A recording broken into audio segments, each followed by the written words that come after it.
정세균 후보, 김정길 후보, 그리고 손학규 후보, 세 분 후보를 상대로 토론 주도해 주셨습니다. 수고하셨습니다.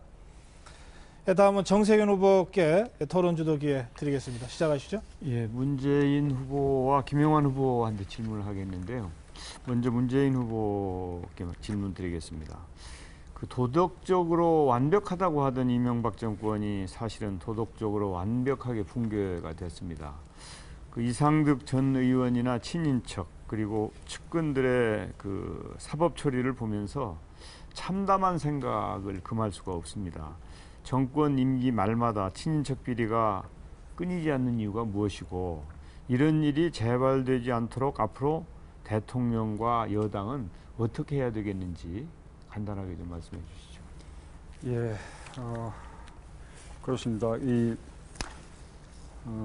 이 참여정부 때도 그런 부분에서 다른 역대 어느 정부보다 도덕적으로 나았다고 생각하지만 그러나 완벽하지 못해서 여러 가지 불미스러운 일들이 또 있었습니다. 그런 부분들은 사과드리고요.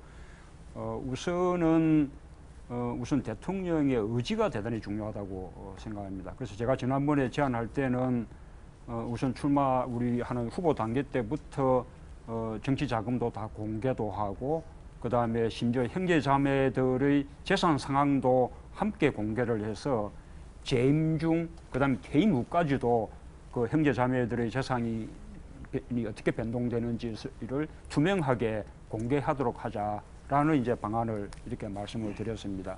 우리 참여정부 때 추진하다가 뜻을 이루지 못했던 고위공직자 비리조사처를 설치하는 것도 한 방안이라고 생각을 합니다. 예, 뭐 저도 거기에는 공감을 하는데 근본적으로는 제왕적인 대통령, 그렇습니다. 대통령에게 집중된 권력을 좀 분산시켜야 되는 게 아닌가 맞습니다. 저는 그런 예, 생각을 제왕적 합니다. 대통령제가 큰 문제라고 생각합니다. 대통령의 권한이 너무나 비대하니까 예. 그 chấp권 실세들도 그런 비리에 쉽게 이제 빠지게 되는 것이죠. 그래서 역시 분권형 이 제로 전환하는 그런 제도 개선이 필요하다고 생각합니다. 예. 김영환 후보가 그 남한 내 북한의 공단을 만들자고 하는 아주 역발상이 참 참신한데 저는 남북 문제에 있어서는 그 현실주의가 필요하다고 생각하거든요. 아무튼 간에 지금 이렇게 꽉 막힌 후퇴한 남북 관계를 원점으로 돌리고 더 진화시키고 전진시켜야 된다고 하는 생각을 하고 있는데 차기 정권에서는 최소한도 경제 통일은 해야 되겠다고 저는 생각을 합니다. 그런데 김영환 의원이 제안하는 그런 내용이 이루어진다면 그것은 즉 경제 통일이 이루어진 거나 마찬가지다. 그래서 과연 이게 현실성이 있는가 하는 의문을 제기하지 않을 수가 없습니다. 사실은 그래서 지금 꽉 막힌 남북 대화를 풀어가는 일이 선행되어야 그런 생각도 할 수 있는 거 아니겠습니까? 그래서 어떻게 해야 남북 대화를 좀 진행시킬 수 있겠는가? 네. 역시 이제 난관이 많으리라고 생각합니다. 북한 지도부를 설득해야 되고요. 특히 북핵 문제 같은 것을 해결하지 않고는 또 이게 풀리기 어려운 점이 많다고 생각합니다. 그러나 이제 북한도 최근에 이 변화의 조짐을 보이고 있다고 생각하고요. 제가 10년 전에 평양을 방문해서 아태평화위원회 부위원장인 리종혁 씨하고 한 일주일을 같이 지낸 적이 있었는데 북한의 여러 가지 사정에 대해서 우리가 서로 많은 얘기를 나눴습니다. 북한의 IT를 어떻게 강화할 것인지, 북한의 카이스트를 어떻게 만들 것인지 이런 등등의 문제를 얘기한 적이 있었는데 그쪽에서도 여러 가지 필요가 있다고 생각합니다. 이제 그런 생각을 갖고 있고 또 최근에 북쪽의 여러 가지 변화와 제가 알고 있는 제한된 범위 내에서는 충분히 가능성이 있는 것이 아닌가 생각하고 중국과 꽉 대만이 막힌 남북 대화를 좀 풀어야 될 거 아니에요. 그렇습니다. 그 방안이 뭐냐 말이에요. 그게 안 되고는 이게 그쪽으로 갈 수 없는 거 아닙니까? 그것이 바로 이 정부가 해야 될 역할이라고 생각합니다. 대통령이 해야 될 역할이라고 생각하고요. 그래서 지금 아까 말씀하신 것처럼 남북한이 군사적으로 정치적으로 푸는 문제보다는 경제적으로 서로 윈윈할 수 있는 길이 훨씬 더 쉬운 길이기 때문에 문화적 경제적인 접근이 우선되는 것이 필요하다 이렇게 생각합니다. 혹시 그 김영환 후보는 말이죠. 이명박 정권 초기에 추진했던 나들섬 프로젝트라고 기억하십니까? 나들섬? 예. 잘 기억 못해요. 잘 기억 못 하시는구나. 사실은 이 이명박 정권 초기에 나들섬 프로젝트라고 하는 것을 추진을 했는데 그게 지금 김영환 후보가 말씀하시는 그 방안과 같은 내용이에요. 어디냐면 이 비무장지대 경기도 강화군 교동도라는 데에 한강 하구의 퇴적지 일대에 한 30평방킬로미터 규모의 섬을 조성해서 여기다가 남북 경협 단지를 만들자라고 하는 나들섬 프로젝트라고 하는 것을 이명박 정권 초기에 추진을 하다가 남북 관계가 오히려 후퇴하고 그러면서 전혀 진전이 안 됐죠. 그래서 저는 사실은 지금 이 남북 관계 돌파구가 필요하다고 생각합니다. 그래서 이 정권이 얼마 남지 않았지만 지난 4년 반 동안에 남북 관계를 이렇게 후퇴시킨 것에 대한 반성적인 차원에서 인도적인 지원을 시작한다든지 금강산 관광을 재개한다든지 하는 과감한 결단을 통해서 물꼬를 터줘야 그래야 새 정부가 경제 통일로 갈 수 있다. 저는 그렇게 생각을 합니다. 네. 네, 정세균 후보는 문재인 후보와 김영환 후보를 상대로 토론주도 해주셨습니다. 수고하셨습니다. 네, 다음은 김정길 후보께 토론주도 기회 드리겠습니다. 예. 시작하시죠. 저는 우리 당의 여론조사상의 1, 2, 3위 후보인 문재인, 손학규, 우리 김두관 후보에게 묻겠습니다.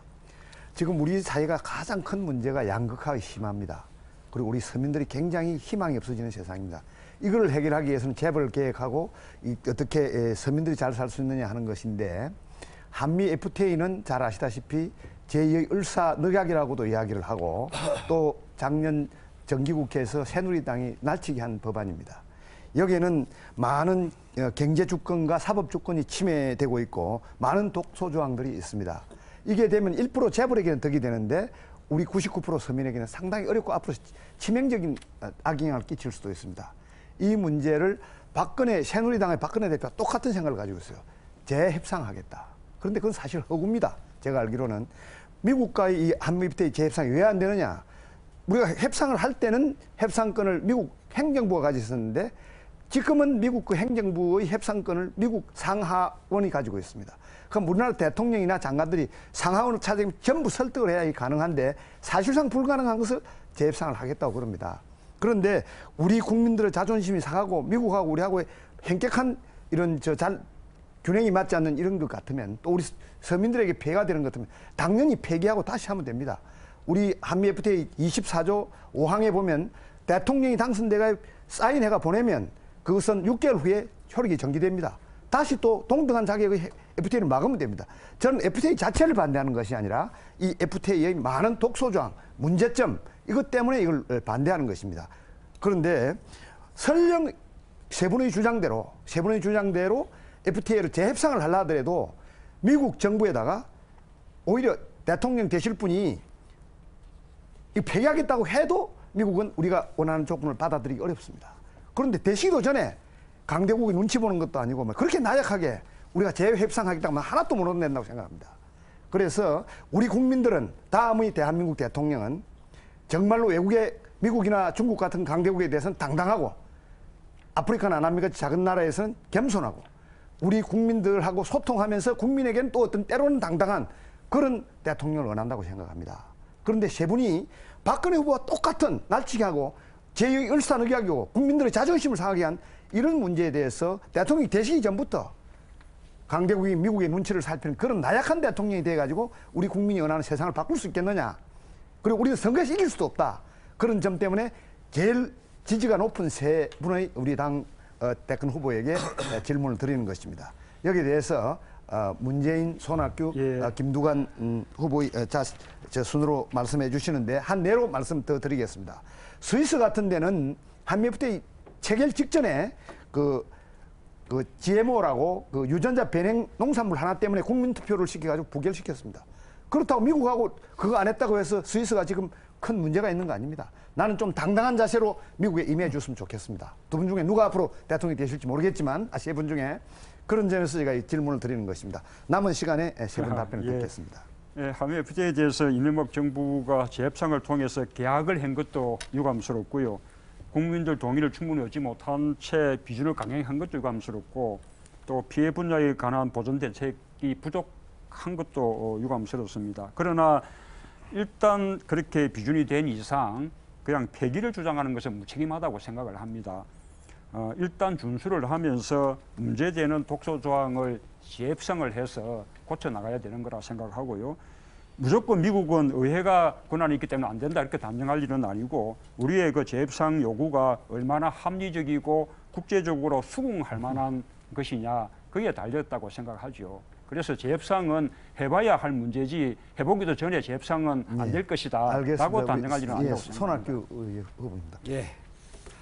저희 당의 일관된 입장이 재협상이죠. 이거를 저희가 비준까지 하고 폐기를 하면은 한미 관계뿐만이 아니라 우리나라의 국제적인 신뢰 관계에도 문제가 생긴다고 생각을 합니다. 그리고 재협상이 불가능하다고 생각지 않고 우리가 국민의 동의를 얻어서 재협상을 강력하게 주장을 하면은 미국 의회 또 우리가 움직일 수 있다고 생각합니다. 예. 저 김두관 대통령의 당선이 돼서 차기 국정을 맡겠다는 그런 입장이 있는 사람이 미국이 아니라 어떤 강대국 눈치를 본다. 저는 그런 마음으로 지금 출마한 사람은 기본적으로 없다라고 생각을 합니다. 지금 우리가 이제 무역 강국이기도 하고 또 통상 국가이기도 하기 때문에 이런 점들을 좀 면밀하게 봐야 할 것 같고요. 저희들이 승리해서 집권한 이후에 우리 당론이 지금 제재 협상인데요. 그 제재 협상을 통해서 바꿀 수도 없다고 하면 그때는 다시 대통령께서 결단해서 폐기할 수 있다라고 봅니다. 알겠습니다. 예. 알겠습니다. 그런데 스위스 같은 데는 한 가지 조항 때문에 국민투표 해가지고 이것을 IMF 체결을 안 했습니다. 예. 그런데 이게 사실은 말은 쉽게 제재 협상 하지만 사실상 현실적으로 굉장히 어렵습니다.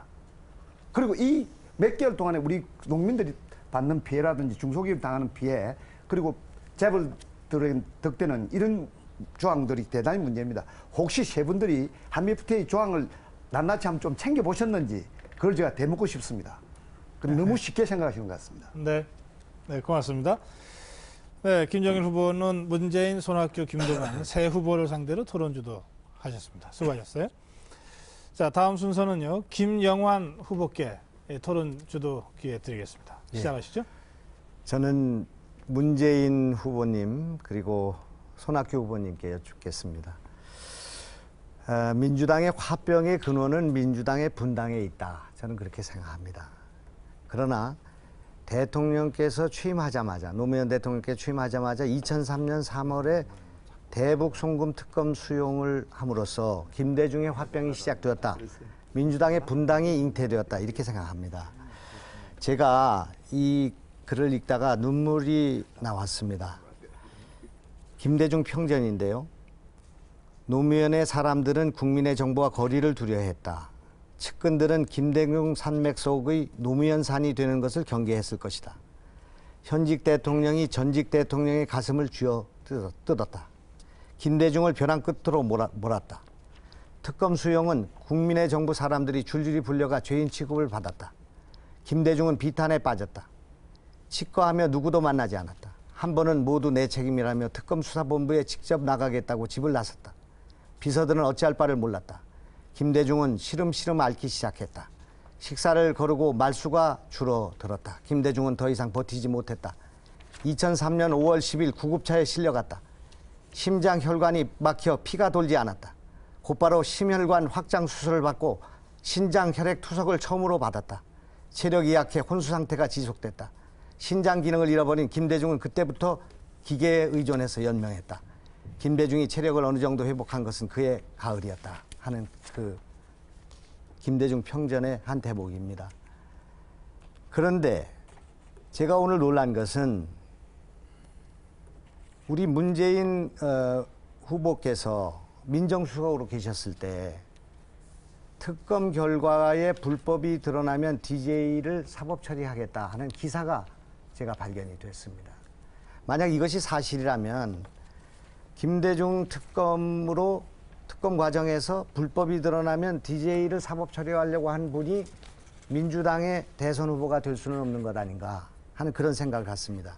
여기 소제목이 현대 대북 송금 사건 특검 김대중 전 대통령도 수사 대상 이렇게 되어 있습니다. 자세히 이것을 보면은 기자가 어느 선에서 마무리되는 것이 바람직합니까? 하니까 문재인 그 수석께서는 근본적으로 다 규명되어야 한다. 책임 있는 인사는 지위 고하를 막론하고 응분의 책임을 져야 한다. 이렇게 되어 있습니다. 기자가 다시 김대중 전 대통령도 그 대상에 포함됩니까? 하니까 문재인 수석께서 유감스럽게도 자금 조성에 관여한 바 있는 것으로 드러난다면 그에 대한 책임을 져야죠. 이렇게 되어 있습니다. 어제 우리가 토론하는 과정에서 김대중 대통령이 이것을 시인하게 되면은 특검을 면하고 거부권을 행사할 수 있었을 터인데 그것을 부인했기 때문에 특검으로 갔다 이런 말씀을 하셨는데 이것에 대한 해명을 해주시기 바랍니다. 예, 우선은 제가 뭐 이렇게 보지 못한 기사를 가지고 말씀하시니까 제가 뭐라고 대답드리기가 참 난처한데 우선은 사실이 아닐 것으로 그렇게 생각합니다. 이 대북 송금 특검에 대해서 아마 이제 국민의 정부 쪽 사람들이 처음에 많이 이제 염려를 했던 것은 이것이 이 국민의 정부의 어떤 햇볕 정책을 폐기하려는 거 아니냐, 또는 전 정부 사람들을 사정하고 차별화 이렇게 하려는 거 아니냐, 흔히 정권이 바뀌면 일어나듯이. 그런데 그런 것이 아니다는 것은 수석님, 시간이 없어서 그런데요. 그 이후에 다 드러났던 것이고요. 신동아 인터뷰인데 이거 잠시만요. 예, 드러났고 결국은 김대중 대통령님이나 그다음에 이 대북 송금 특검으로 고초를 겪은 분들도 그 점들을 다 이해하셨다고 생각합니다.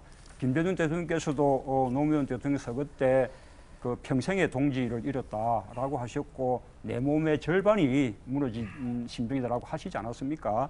이 대북 송금에 대해서 대단히 안타까웠고 있어서는 안 될 일들이 일어난 것이라고 여러 번 입장을 밝혔는데 계속 이렇게 이 토론 때마다 거덕거덕 그렇게 아니 이게 지금 하니까 저 조금 신동아 안타까운 생각이 말씀잘라 좀 죄송한데요. 듭니다. 시간이 예. 없어 그러는데 신동아 그 인터뷰가 길게 진행이 됐습니다.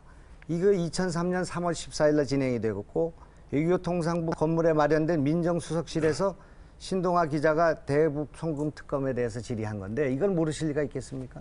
당시 함께 있었던 한겨레라든지 다른 기사도 확인해 주셔야죠. 아니 그러니까 이 인터뷰가 예. 난 건 알고 계십니까? 모릅니다. 모를 뿐만 아니라 어떻게 신동아가 지금 신빙성을 주면서 그렇게 사실이라고 단정할 근거가 되겠습니까? 그러니까 그런 사실이 밝혀지면 사법 처리하려고 했습니까? 사법 처리를 할 수밖에 없었습니까? 사실이 아니죠. 아니 그러니까 김대중 대통령이 그런 불법 대북 송금 사실을 알고 계셨다면 사법 처리를 해야 되겠다고 생각하셨습니까? 아니라고 하지 않습니까? 그런 일이 없었습니까? 그렇죠. 사실이 아닌 이야기를 그런 여러 신문들의 종합지들을 다 충분히 보시고 판단해 주시기 바랍니다. 지금도 이것은 불가피했고 최선의 선택이었다고 생각합니까? 특검. 그렇지 않다고 말씀드리지 않았습니까? 그러니까 이거에 제가 대해서 한 일이 아니지 않습니까? 아니 그러니까 이것에 대해서 말하자면 이게 아까 분당도 대북 송금 특검도 제가 사과하고 말고 할 일은 아니죠. 네. 다만 저는 제 판단을 말씀드릴 수 있는 것인데. 시간이 다 됐습니다. 예. 김영환 후보가 문재인 후보와 손학규 후보께 질문을 드리겠다 했는데 문재인 후보한테만 이 공방이 오갔습니다. 다음 기회에 한번 좀 질문을 해주시면 좋겠고요. 네, 수고하셨습니다. 이제 김두관 후보의 토론주도 시간입니다. 시작하시죠. 저는 조경태 후보님, 문재인 후보님, 김정길 후보님께 질문을 하겠습니다. 안철수 현상은 개인에 대한 지지도 있겠지만 본질은 특권 정치, 개파 정치, 구태 정치 이런 것에 국민이 보내는 경고 의미가 매우 크다라고 생각을 합니다. 이런 차원에서 보면 안철수 현상과 안철수 지지는 좀 다른 차원으로 저는 그렇게 이해를 하는데요. 우리 민주당이 지금 8분이 나와서 이렇게 경쟁을 하고 있지만 안철수 한 사람에게 지지율가 못 따라가고 있지 않습니까? 이거는 이제 민주당이 갖고 있는 국민으로부터 신뢰를 잃었기 때문에 그렇다고 생각을 합니다. 신뢰를 얻으려고 그러면 민주당이 정말 국민의 눈높이에 맞는 핵심과 변화를 해야 하는데 어떻게 핵심과 변화를 해야 우리가 12월 대선에서 민주당이 중심이 돼서 정권을 교체해낼 수 있는지 평소 우리 조경태 후보께서 생각한 바가 있으시면 한 말씀 해주십시오. 네, 먼저 저에게 답을 할 수 있는 기회를 주신 우리 김두관 후보님께 감사드립니다. 먼저 우리가 정권을 다시 찾아오고 국민들께 신뢰를 얻기 위해서는 뼈저린 자기 반성이 필요하다고 생각합니다. 통렬한 자기 반성이 필요합니다. 자아 성찰 없이는 어떤 변화도 어떤 발전도 있을 수 없다고 생각합니다. 그리고 또 한 가지가 줄 세우기 정치, 계파 정치 이것을 반드시 혁파시켜 나가야 된다. 그래서 국민들이 민주당이 참 많이 달라졌다, 바뀌었다라는 그런 쇄신의 어떤 분위기가 조성되지 않으면은 민주당은 상당히 어려운 길로 갈 수 있다라고 보고 있습니다. 예. 문재인 후보에게 질문을 드리겠습니다. 예. 이제 고 노무현 대통령께서 이제 부산시장에 좀 출마를 해서 지역주의를 극복하는 선봉장이 되어달라 이렇게 요청도 했을 때도 제가 알기로 정치를 안 한다고 하시면서 거절하신 걸로 알고 있고, 또 2009년 노 대통령 돌아가신 이후에 있었던 양산 재보궐선거에서는 저 스스로도 한 삼고초를 해서 정말 돌아가신 노 대통령을 생각하셔서라도 반드시 이 보궐선거에 승리해야만 의미가 있다. 돌아가신 노 대통령과 살아있는 이명박 대통령의 대결처는 그렇게 구도가 되어 있기 때문에 요청했습니다만은 여러 가지 사정으로 거절을 하셨는데요. 이번에 이제 4월 총선에 직접 참여하셔서 또 부산 총선, 또 크게는 어떻게 보면 민주통합당의 총선을 지휘하시고 본인은 승리를 하셨는데 지금 이제 승리하시고 내년 또 국정을 맡겠다고 이제 대선 후보로 이렇게 참여하시게 됐는데, 어떤 계기가 양산 보궐선거 부산시장 거절을 하시고 이번 총선에서는 직접 참여하게 되고 또 총선 승리를 바탕으로 해서 대선까지 이렇게 나오게 되셨는지, 왜 심경이 그렇게 변화하셨는지 좀 저는 듣고 싶습니다. 작년까지만 해도 정치에 뜻을 두지 않았습니다. 정치할 생각이 전혀 없었고요. 다만 이제 우리가 정권 교체가 아주 절체절명의 과제인데 민주당의 힘만으로는 도저히 정권 교체가 불가능할 것으로 판단되었습니다. 작년 서울시장 보궐선거 때는 후보조차 내지 못하지 않았습니까? 그래서 저희가 민주당을 혁신시키고 국민들 지지를 이렇게 받도록 하기 위해서 야권 대통합운동을 했었고, 그래서 이제 저희가 시민사회 세력을 이렇게 끌어가고 또 노동계까지 참여해서 지금 민주통합당이 출범하게 된 것이거든요. 그러고 저도 그 통합에 책임지기 위해서 민주통합당에 참여를 하게 됐죠. 그래서 제 정치가 시작된 것입니다. 그리고 기존에 우리 민주당에 계신 우리 그 후보님들 다 이렇게 좋으신 분들이지만, 그러나 그분들의 지지도를 봐서 정권 교체가 어렵다고 판단됐기 때문에 제가 그래도 고맙게 받고 있는 어떤 지지나 기대 이런 것을 정권 교체에 보태고자 하는 심정으로 제가 출마를 결심하게 된 것이죠. 네. 하나만 더 묻겠습니다.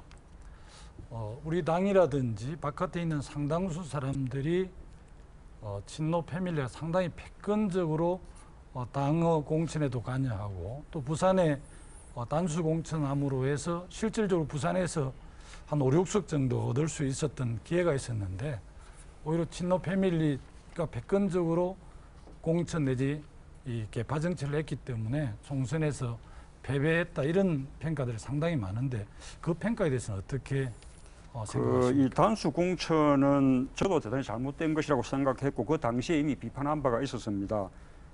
그러나 그 때문에 부산 총선이 패배한 것이다 그렇게 생각하지는 않고요. 우리 그 조경태 의원이 눈을 강조하지 않습니까? 그 척박한 부산이라고요. 그만큼 한석 늘리는 것이 힘든 곳이죠. 만약에 부산 총선이 실패라면 그러면 경남 총선은 전패에다가 있던 의석까지 다 잃어버리는데 어떻게 평가를 하겠습니까?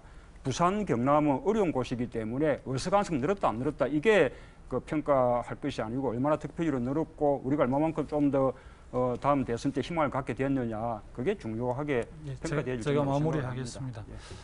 부산 40%에 대해서 그게 승리한 것인지 뭐 본전 정도 한 것에 대한 평가는 좀 다르거든요.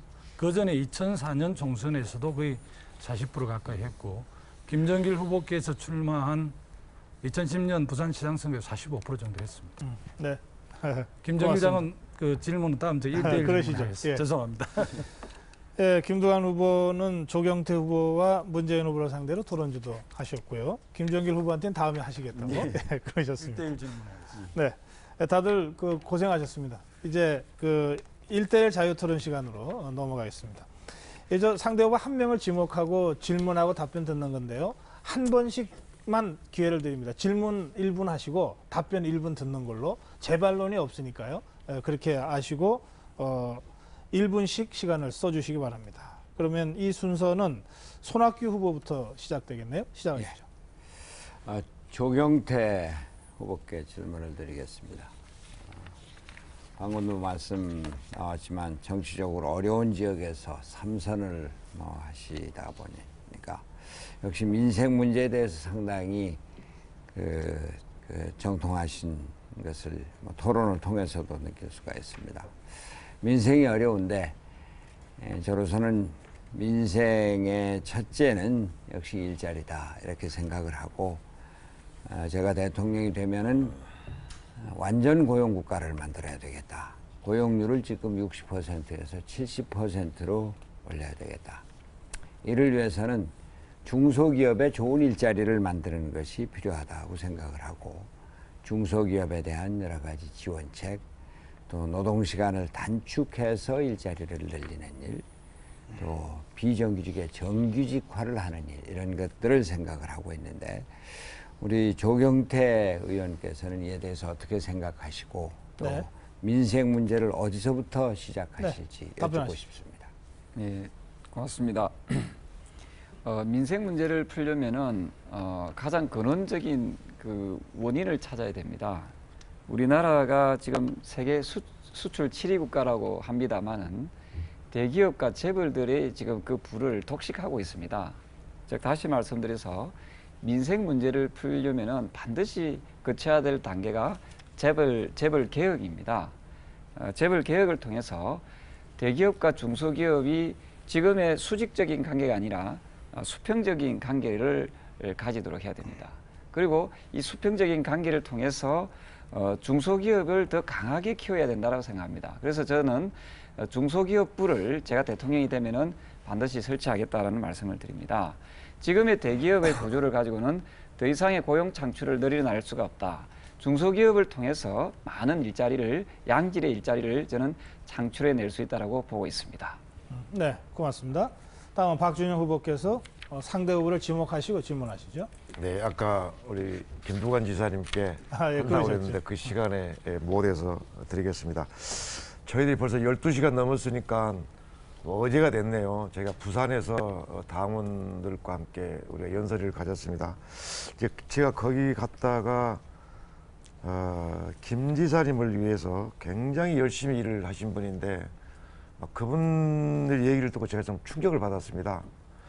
그 한 얘기는 이제 김 지사께서 출마 시에 이제 2가지 약속을 했다. 몇 가지를 하셨는데 하여튼 정치적으로는 2가지다. 하나는 계속 무소속으로 남겠다. 그리고 2번째는 4년 임기를 다 채우겠다.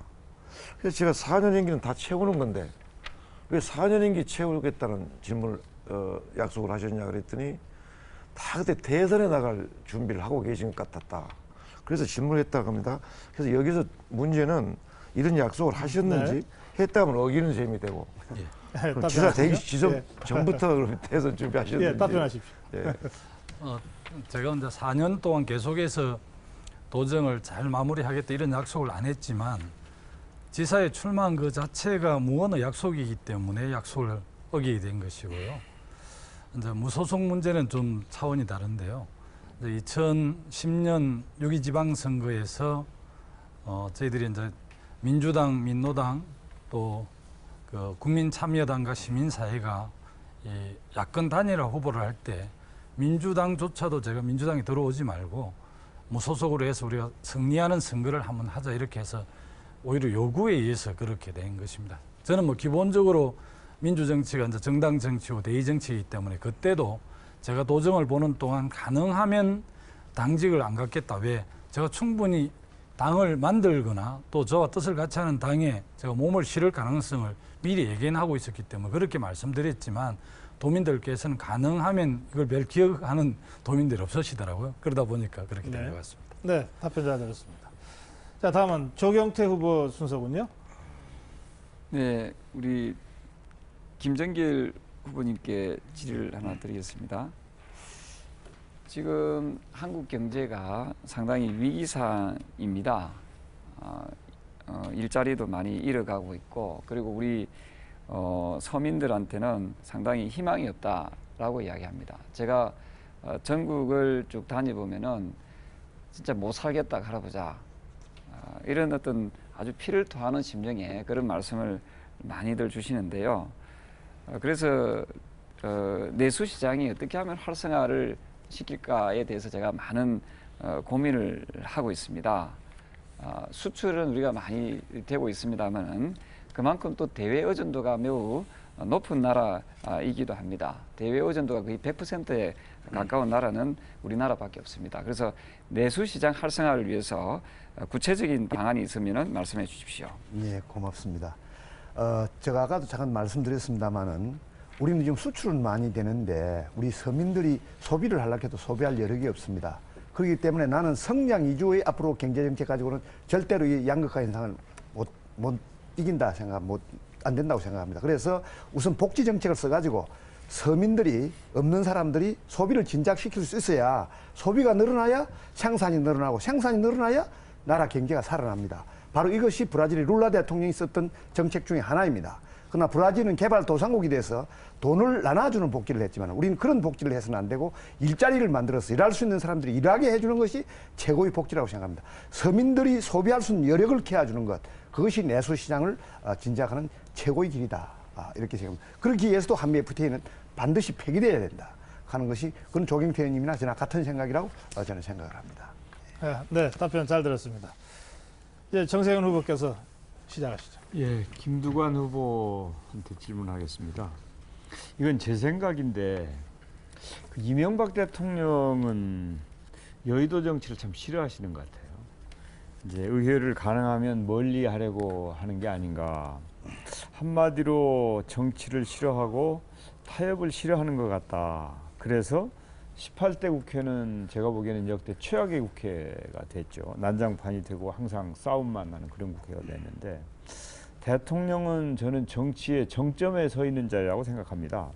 그래서 정당이라든지 의회에 대한 경험이 국정 운영에 매우 중요하다. 저는 그렇게 생각하는데 요즘에 그 정치에 거리를 둔 사람일수록 우리 사회에 적합한 지도자라고 하는 인식이 확산되고 있는 것 같습니다. 그래서 정당과 국회에서 경험도 쌓고 정치 과정과 갈등 해소에 밝은 사람이 저는 이제 국정 운영을 더 잘할 수 있다고 생각하는데 네.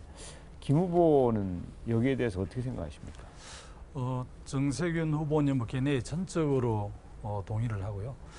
우리 정치가 이제 워낙 국민들에게 불신을 사고 있기 때문에 마침 정치하는 사람들을 굉장히 매도당하고 그러는데 역시 그래도 정치에 있어서의 집단지성은 저는 당이라고 생각을 합니다. 당이 갖고 있는 집단지성을 통해서 국정을 보는 거기 때문에 대통령이 당선되신 분들 보통 이렇게 보면 여의도하고 당을 멀리하고 독자적으로 뭘 잘해보시려고 이렇게 하는데 제가 볼 때는 당은 민심 속에 떠 있고 청와대와 정부는 공중에 떠 있기 때문에 끊임없이 현장의 요구와 이해를 받아 안는 당하고 청와대, 정부가 당정청 일체감을 갖고 국정을 공동으로 운영하고 공동으로 책임지는 게 굉장히 바람직하다고 그렇게 생각을 합니다.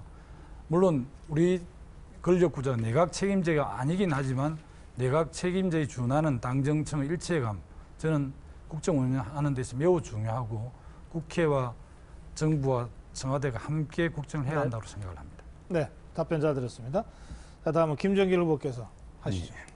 저는 우리 손학규 후보에게 질문을 하겠습니다. 늘 손학규 후보가 우리 지금 이 토론을 한다든지 연설을 할 때 보면 우리 후보 중에 가장 국정 경험을 많이 가지고 있다. 경험 있는 사람이 맡겨달라고 그럽니다. 경험도 중요하지만 그 직책에 있으면서 뭘 했느냐가 난 더 중요하다고 생각합니다. 근데 그런 경험 측면에서 보면 손학규 후보께서는 장관도 하시고 도지사도 국회의원도 했지만 장관하고 국회의원하고 제가 같은 경험이 있습니다만은 청와대에서 대통령을 직접 모시고 국정을 경영해 본 경험은 없습니다. 그리고 저는 대한체육회장 올림픽위원회 위원장으로서 또 스포츠 외교를 해봤습니다. 저는 또 중소기업을 직접 운영해 봤습니다. 그리고 많이 떨어짐으로써 정말 국민 무서운 줄도 알고 있습니다. 그런 측면에서는 우리 손학규 후보께서 저 경력은 아예 생각 안 하고 하신 건지 제 경력이 그렇지만은 내보다는 우리 손학규 후보님이 더 경력면에서나 이렇게 경륜면에서 낫다는 것인지 아니면 저하고 비슷하다는 것인지 제가 가볍게 질문드립니다. 예. 예. 우리 저 김정길 후보께서 갖고 계신 다양한 경력에 대해서 제가 평소에 존경하고 있지요, 물론. 그리고 또 많은 그냥 그런 지금 말씀하신 것 말고도 정치적으로 훌륭한 그런 능력을 갖고 계신 것을 잘 알고 있습니다. 제가 꼭 뭐 비교를 하려고 해서 말씀드리기보다는 제가 갖고 있는 경력이라고 하는 것이 장관, 도지사, 국회의원으로 어떤 실적을 냈다. 물론 뭐 자랑하고 싶은 것이 많이 있습니다. 대표적으로 74만 개 일자리를 만든 것이고 복지정책을 적극 펼쳐나가는 것이고 당에 있으면서 당의 통합을 야권 대통합을 이룬 것이고 합니다만 역시 그 바탕은 제가 살아온 삶의 궤적 민주화를 위해서 몸을 던지고 노동운동, 빈민운동으로 어려운 사람들과 정의를 세우려고 했었다라고 하는 데 대해서 자부심을 갖고 있습니다. 자, 김영환 후보께서 질문하실까요? 저 손학규 후보님 양해해 주시면은 본선에 올라가서 질문하도록 그렇게 하겠습니다. 예. 우리 저 문재인 후보님께 마지막으로 이게 좀 정리를 해야 되겠습니다.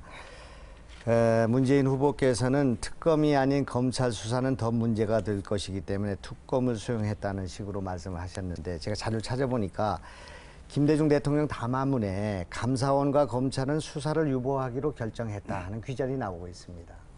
또 그 저서인 운명에 따르면은 대통령 지시로 검찰의 직권 수사를 막을 수 있었다 이렇게 돼 있거든요. 하신 말씀과 이게 지금 배치되고 있습니다.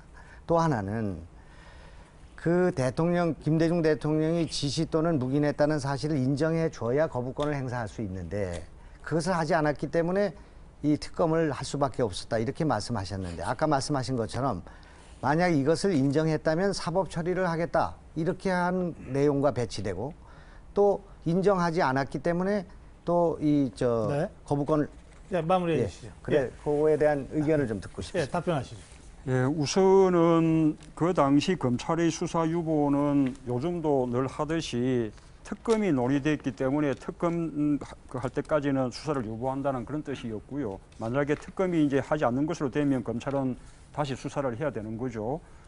그다음에 통치행위라는 것은 제가 그때 민정수석이었는데 그 대북 송금 그 사건을 수사를 하지 않도록 하기 위해서 수사를 하지 않을 수 있는 방안을 찾은 것이 통치 행위 이론이었던 것입니다. 감사원과 검찰이 그렇게 통치 행위를 검찰이 제 답변 시간이 후보께서는 조금 자제하시고요. 예, 지금 문재인 후보의 답변 그리고 시간입니다. 오히려 민정수석실에서 통치 행위를 적용해서 수사를 피해 보려고 했다는 것을 말씀드리고 지금 이제 김영환 후보님은 지속적으로 과거 구민주당의 입장에서 이 분당에 대한 여러 가지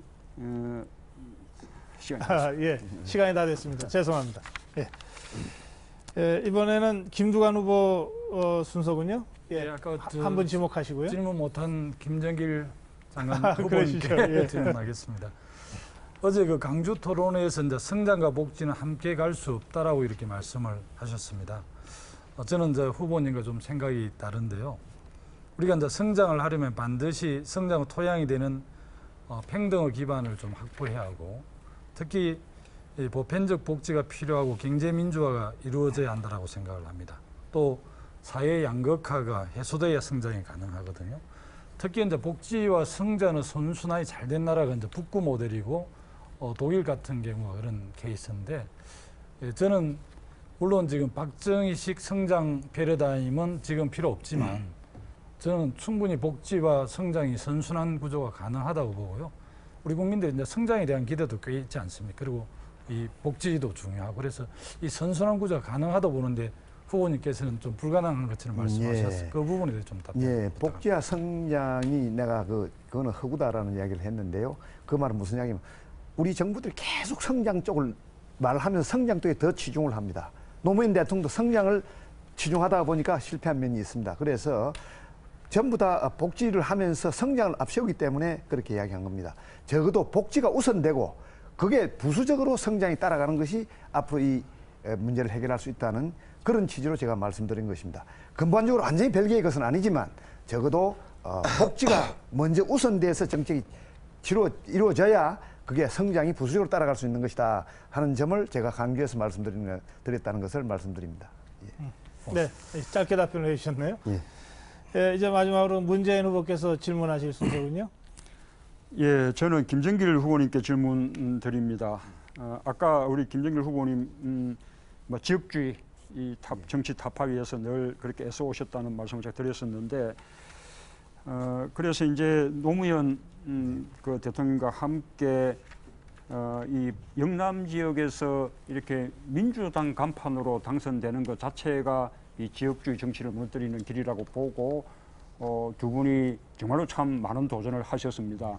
그러나 이제 3당 합당 이후에는 한 번도 이렇게 이제 당선되지 못하는 그런 이제 고초를 겪으셨는데 그렇게 민주당 간판으로 영남 지역에서 당선되는 것 이런 이제 개인적인 어떤 이제 그 노력을 넘어서서 정당 차원에서나 또는 제도적으로 이 지역주의 이 정치를 타파할 수 있는 방안이 있을런지라는 좀 질문을 좀 드리고 싶습니다. 예. 제도적으로는 우선 사실은 아시다시피 부산이 과거에 야도였습니다. 3당 야바람에 그렇게 됐는데 지금은 이제 부산 경남의 정서는 대구 경북하고 다르게 많이 좀 바뀌어가고 있다고 생각합니다. 6.2 지방선거 때 제가 부산시장 후보로 나가지고 야권 단일화로 나가지고 벌써 45%에 가까운 득표를 했다는 것 자체가 그렇고 지난 4.11 총선에서도 전에보다는 많은 득표를 한 것도 하나의 예라고 생각합니다.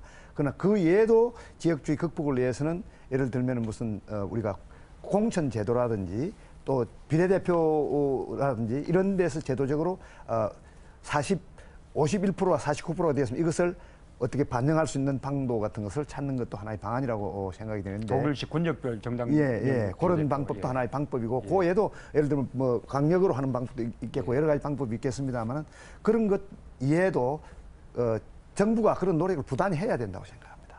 예. 네, 답변 잘 들었습니다. 이렇게 해서 1대1 자유토론 시간까지 다 마무리가 됐습니다. 다음은 제가 이제 공통 질문 드리는 시간인데요. 우선 네 분으로 나눠서 다른 질문을 드리려고 합니다. 먼저 박준영, 조경태, 정세균, 김정길 이 네 분의 후보께 질문을 먼저 드리겠습니다. 일자리 창출 방안에 대한 질문인데요. 뭐 지금 청년 실업자 100만 시대라고 그럽니다. 뭐 청년 실업 일상화되어 있는 상태고요. 그래서 제가 이런 질문 드립니다. 일자리 창출 방안을 좀 구체적으로 제시하시고요. 그 중에서도 특히 청년 일자리 창출을 어떻게 할 수 있겠는지, 몇 개의 일자리를 어떻게 만들 수 있겠다. 이렇게 좀 구체적으로 좀 설명을 해주시면 더 도움이 되겠습니다. 박준영 후보부터 시작하시죠. 네, 우선 우리 젊은이들이 지금 받고 있는 고통을 생각하면은 다양한 분야에서 일자리를 만들어야 된다고 생각합니다. 저는 제가 지사로서 경험을 하면서 꼭 제조업에만 직장 일자리가 있는 것이 아니다. 이런 결론을 내렸습니다. 물론 신재생에너지를 비롯해서 미래 산업에도 많이 있고 또 농수산, 또 축산업 이런 데도 저는 1억이 넘는 소득을 올리는 연간이죠. 대단히 많이 만들어졌습니다. 일례로 바다에서 양식을 하는 분들이 아버지가 아들한테 연봉을 주겠다. 1억 연봉을 주겠다. 오게. 그렇게 저는 아이디어로 많이 출발을 했습니다. 그리고 미래 산업 중에서는 저는 앞으로 바이오 산업을 해야 된다. IT를 넘어서 바이오를 가야 되고 그다음에 저는 환경, 산림 또 여러 가지 이 강 네. 이런 분야도 대단히 많다고 봅니다. 예, 알겠습니다. 조경태 후보께서 답변하실까요? 네, 먼저 아까 제가 우리 김정길 후보께 내수시장 활성화에 대해서 질문을 드렸는데 명쾌한 답을 주지 않았어서 제가 몇 가지 말씀드리겠습니다. 내수시장을 진작시키기 위해서는 먼저 최저 생계비와 최저 임금을 인상시켜줘야 됩니다. 그 다음에 중소기업을 육성시키고 가계 소득을 증가할 수 있는 방법을 찾아야 되고 미래지향적인 산업을 육성시키는 것이 저는 옳다라고 보고 있습니다. 자, 일자리를 어떻게 만들어낼 것인가, 참으로 중요한 일입니다. 근데 지금 이명박 정부 들어와서는 있는 일자리도 좀 빼앗고 있습니다. 대기업과 재벌의 행포에 의해서 골목 상권, 재래시장 상인들이 지금 거리로 지금 내앉게 되었습니다. 그래서 재벌 개혁은 반드시 필요하다는 생각을 하고 있고요. 그리고 일자리를 그냥 단순하게 개수만 늘린다 해가지고 좋은 것은 아닙니다. 양질의 좋은 일자리를 어떻게 만들어낼 것인가가 이건 상당히 중요합니다.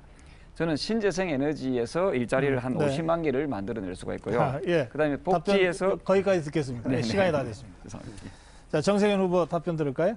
네, 일자리는 양보다 질이 중요하다. 다시 말해서 열악한 일자리 가지고는 안 되고 괜찮은 일자리 이상의 일자리를 만들어야 된다. 그래서 저는 분수경제론을 통해서 몇 가지 제안을 한 게 있는데, 첫째는 중견기업 5,000개 이상을 만들어서 각 100개씩 한 50만 개 일자리를 만들겠다. 공공 부분의 일자리, 법정 교원이나 행정 인력, 또 경찰 인력, 금융 전문가, 그래서 한 15만 개, 또 노동시간 감축을 통해서 약 70만 개의 일자리, 이외에도 사회 서비스 분야의 일자리, 정년 연장 이런 것 등을 통해서 한 35만 개. 그래서 제가 생각하는 것은 한 170만 개 정도의 괜찮은 일자리를 만들어서, 청년들이 열악한 일자리는 잘 안 가니까 괜찮은 일자리를 만드는 것이 훨씬 더 중요하고, 정세균의 분수경제로는 170만 개를 만드는 것이다. 이렇게 말씀드립니다. 네, 잘 들었습니다. 김정일 후보께서 답변하실까요? 네. 조경태 의원께서 아까 제가 답변을 잘 못 했다고 그랬는데, 나는 복지를 이야기를 했습니다. 구체적으로 이야기를 안 했다는 것뿐인데 그 점을 이해해 주시기 바랍니다. 저는 이 많은 일자리를 만들 계획을 가지고 있습니다만, 특히 청년 실업을 위해서 우리나라가 IT 강국이지만은 실제는 하드웨어 부분은 굉장히 약합니다. 소프트웨어가 거의 다 90%를 차지하고 있습니다.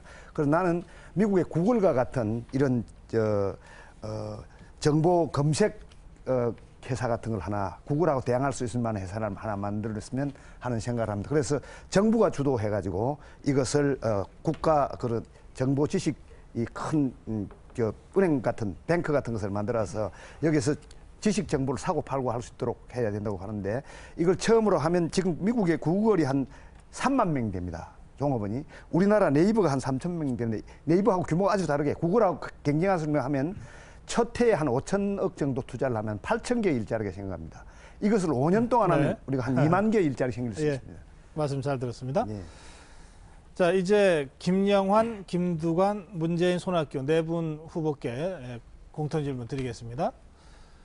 뭐 한반도 둘러싼 정세가 심상치 않습니다. 중국의 그 패권주의와 미국의 패권주의가 맞부딪히고 있다, 이런 분석까지 나오고 있습니다. 그래서 어느 때보다도 대통령의 외교 역량이 중요한 때다, 이런 지적들이 많죠. 그래서 질문 드립니다. 한반도의 외교 전략, 특히 대미, 대일, 대중국 외교를 어떻게 짜야 될 것인지 생각을 좀 이제 상당히 포괄적으로 제가 질문 드립니다만 1분 안에 답변을 해주셔야 될 것 같습니다. 김영환 후보부터 시작하시죠. 예. 대한민국의 국익을 중심으로 생각해야 된다고 생각합니다. 그 첫 번째는 역시 한미 동맹을 견결하게 유지해야 된다, 이렇게 생각합니다. 특히 주한미군의 문제는 예전에 김대중 대통령이 김정일 위원장을 만났을 때도 통일 이후에도 한반도에 미군이 존재할 필요가 있다는 것을 설득했다는 말을 들은 적이 있습니다. 미국이 빠져나가고 난 뒤에 동북아시아에서의 중국의 패권을 막을 수 있는 길이 없다고 생각합니다. 이것을 잘 고려해서 해야 된다고 생각하고, 국익을 위해서 미국과의 설린 관계를 유지해야 된다 생각합니다. 중국과는 설린 관계를 잘 유지하고 외교 통상의 그 범위에서 G2가 되어 있는 나라이기 때문에 그 나라가 우리와 좋은 관계를 유지할 수 있도록 하되, 결과적으로는 중국이 패권의 길로 가지 않도록 하는 것이 중요하고, 또 남북 관계를 개선해서 민족의 자주적 입장에서 이 4대 강국을 잘 관계를 맺는 것이 필요하다 네. 이렇게 생각합니다. 잘 들었습니다. 다음은 김두관 후보께서 답변하셔야 예. 되겠습니다. 우리 외교의 지상 과제는 한반도의 평화와 번영을 확고히 이렇게 정착하는 게 매우 중요하다고 생각을 합니다. 그래서 원칙을 지키면서도 유연한 게 매우 중요하다라고 보고요. 가장 중요한 것은 남북 간의 평화 공존입니다. 그리고 좀 어려운 말이지만 결미 연중하는 게 매우 중요하다. 한미 동맹은 더욱더 강화하되 또 중국과의 외교 관계도 튼튼하게 하는 게 중요하고요. 또 중국과 일본의 패권성을 이렇게 정확하게 좀 견제하는 것도 매우 중요하다고 생각을 합니다. 또 특히 북방 경제권과 관련해서 우리나라와 북한 또 중국과 유라시아를 전체 이렇게 포괄하는 북방 경제권을 통해서 새로운 블루오션을 찾는 게 매우 중요하다. 그래서 차기 국정을 맡는 대통령께서는 정말 균형 감각을 갖고 한반도의 평화와 번영을 확고하게 하는 것이 매우 중요하다고 생각을 합니다. 네, 답변 잘 들었습니다. 문재인 후보께서 답변하실까요? 예, 대미 외교는 한미 동맹을 중시하고 또 한미 이 관계를 우리나라 외교 중심으로 삼는 전통적 그게 유지되어야 된다고 생각하고요. 다만 좀 더 호혜 평등의 관계에 된다고 봅니다. 이명박 정부에서 소고기 수입 협상이라든지 한미 FTA 처리하는 거 보면 아주 좀 대미 굴종 외교였다고 생각합니다. 좀 더 자주적이고 대등한 외교로 발전해야 된다고 봅니다. 대중 외교는 지금 최대 교역국이고 또 북한에 대한 영향력이라는 면에서도 굉장히 중요합니다. 그래서 중국하고도 호혜 평등하되 전략적으로 더 중시하는 그런 균형 외교 필요하다고 생각하고 일본하고 외교는 기본적으로 미래지향이어야 되지만 역사 왜곡, 위안부, 독도 뭐 이런 문제는 단호하게 대처해야 되고요. 한일 군사 정보 협정 이런 거 뭐 반대합니다. 그다음에 한마디로 미일 한일이고 예, 잘 들었습니다. 이제 손학규 후보께서 답변하셔야 되겠습니다. 한국 외교의 외교 정책의 기본 목표는 평화와 번영과 통일이라고 할 수 있습니다. 이것을 위해서 한마디로 주변 강국과 다 좋은 관계를 유지해야 됩니다. 국익을 신장을 시켜야 되기 때문에요. 여기 제목에 대미, 대일, 대중 그랬는데 대러시아도 마찬가지죠. 저는 이것을 위해서 장기적으로는 한반도 중립화 통일론을 제시를 하고 있습니다. 남북 화해 협력 당연히 돼야 될 것 같은데 잘 안 됩니다. 핵 문제 잘 해결 안 됩니다. 한반도 평화 체제 만들어야 되는데 쉽게 안 됩니다. 왜? 주변국들이 자기들에게 위협을 느끼니까요. 주변국들에게 위협이 되지 않는 다 이익이 된다고 하는 것을 통일 한국의 미래를 설득을 해야 됩니다. 그렇게 해서 지금 당면해 있는 평화 문제도 해결해 나가야 된다고 봅니다. 네, 답변 잘 들었습니다. 공통 질문에 대한 답변 하시느라고 고생들 하셨고요. 이제 이 토론 순서가 이제 마지막 순서만 남았습니다. 마무리 발언 시간을 제가 드리겠는데요. 우선 죄송하다는 말씀부터 드립니다. 30초밖에 제가 시간을 못 드리겠습니다. 그래서 30초 안에 마무리 인사 말씀을 좀 해주셔야 될 것 같습니다. 조경태 후보부터 시작하겠습니다. 예, 시작하시죠. 네, 밤늦게까지 시청해 주신 국민 여러분 정말 고맙습니다. 부산에서 민주당으로 60% 가까운 득표를 올린 박근혜를 이긴 후보 기호 2번 조경태, 반드시 5년 전 빼앗긴 국민 권력을 되찾아오겠습니다. 한미 FTA 폐기, 재벌 개혁, 부동산 개혁, 교육 개혁을 반드시 하겠습니다. 저를 꼭 지지해 주십시오. 고맙습니다. 네, 고맙습니다. 정세균 후보 마무리 발언 하시겠습니다. 세상의 균형을 바로잡으라고 해서 제 이름이 정세균입니다. 균형이 깨져도 너무 깨졌습니다. 대기업과 중소기업, 또 부자와 가난한 사람, 생산자와 소비자, 기업과 노동자, 수도권과 지방의 불평등이 너무 심합니다. 그래서 99%의 국민이 불안하고 불행합니다. 대한민국 균형을 바로잡아서 더불어 잘 사는 대한민국 만들고 싶습니다. 저 정세균을 꼭 이용해 주실 것을 간곡하게 부탁드리겠습니다. 감사합니다. 네, 고맙습니다. 김정길 후보 마무리 발언하시죠. 예, 잘 보셨습니까? 우리 국민들은 어떤 대통령을 원하십니까? 저는 만약에 국민들이 저에게 기회를 주어서 대통령이 된다면 첫째, 양극화 문제를 해소하기 위해서 대통령이 당선되자마자 한미 FTA를 폐기할 것입니다. 그리고 재벌 개혁을 시작하겠습니다. 두 번째는 제가 대통령이 되자마자 남북 정상회담을 제안해서 남북 종전협정을 맺고 상호 군축을 하겠습니다. 군축이 연간 한 33조 들어가는데 이것을 군축하면 10조가 남습니다. 이걸 복지 예산으로 쓰겠습니다. 네, 잘 들었습니다. 김영환 후보 마무리 발언하시죠. 예, 부산 경남 후보들이 네 분이나 계셔서 토론을 하다 보니까 경제가 갱제로 들립니다. 그런데 지난 61년부터 지금까지 50년의 역사 속에서 김대중 정부 5년만 빼놓고 영남이 집권을 했습니다. 이런 지역 패권을 극복해야 된다고 생각합니다. 이번에도 영남이 다시 각축하는 이런 구도가 되어 있습니다만은 다른 지역에서도 대통령이 나올 수 있는 그런 지역 화합, 지역 통합의 그런 정치가 됐으면 좋겠다 이렇게 생각합니다. 네, 잘 들었습니다. 김동완 후보 마무리 발언하시죠. 시청자 여러분 편안한 밤 되시기 바랍니다. 더불어 함께하는 정말 대동세상을 만들고 싶습니다. 보편적 복지를 통해서 사회 안전망을 정말 확보하고 싶습니다. 우리 국민들 너무나 힘들고 고단합니다. 국민과 함께 정말 민주진보진영어 대선 승리를 꼭 이루어내고 싶습니다. 지금 너무 힘들지 않습니까? 새로운 희망이 되겠습니다. 함께해 주십시오. 고맙습니다. 네, 고맙습니다. 문재인 후보 마무리 발언 듣겠습니다. 예, 오늘 토론은 예비 경선을 위한 것입니다만 예비 경선 끝나도 또 본경선 2달가량이 남아 있습니다. 경선 기간 동안 우리 다 치열하게 경쟁해야 됩니다. 그러나 경쟁 끝나면 결국에는 정권 교체를 위해서 함께 단합해서 또 함께 가야 할 팀이라고 생각을 합니다. 경쟁 끝나면 서로 손잡고 단합해서 정권 교체 꼭 이루겠습니다. 바깥에 있는 안철수 교수하고도 손잡고 함께 해나가겠습니다. 네, 고맙습니다. 네, 손학규 후보 마무리 발언 듣겠습니다. 얼마 전에 저희 아내가 딸에게 야, 하나님이 너희 아버지에게 왜 이렇게 시련을 주니? 그랬더니 저희 딸이 하는 얘기가 진짜 아들인가 보지? 그랬답니다. 국민들 사이에서 대통령 잘할 사람은 손학규인데 참 안 떠서 걱정이야 그런답니다. 결국 잘하는 사람이 하게 될 겁니다.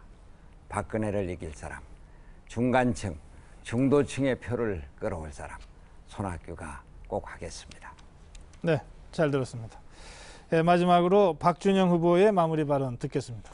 네, 국민 여러분, 민주당은 위대한 정당입니다. 과거 우리 국민들이 군홧발 앞에 짓밟히고 총칼 앞에서 아무 말 못하고 살 때 민주당이 일어섰습니다. 지금 자유로운 국가 됐습니다. 인권이 보장됐습니다. 이것이 위태롭지 않습니까? 다시 민주당에 기회를 주시기 바랍니다.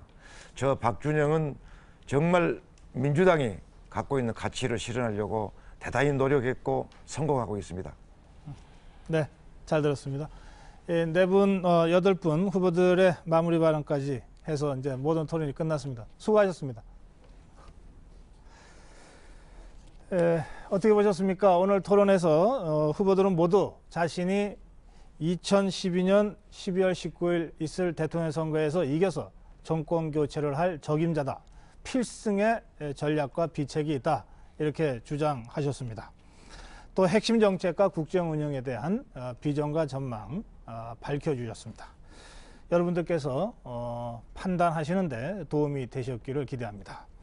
민주통합당 대통령 후보 예비 경선은요, 오는 29일, 30일 당원과 국민을 대상으로 한 여론조사를 통해서 이 8명 중에서 우선 5명을 추려내게 되어 있습니다.